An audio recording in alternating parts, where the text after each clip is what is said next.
Hello my gorgeous nail lovers, you're welcome back again to your favorite channel, Nail Vibes. The channel, as you always know, that gives you the very best in nails fashion. Good morning, good afternoon, good evening to you, depending on your time and location. So guys, if you are a lover of nails, lovely nails, this channel is for you. So watch the video from beginning to end in order for you not to miss a single slide.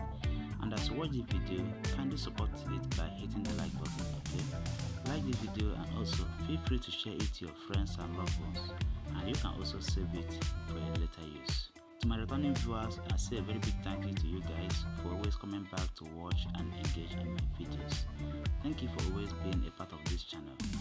So at the end of the video, you can go down to the comment section and tell me what you think or what you feel about this video or my channel in general.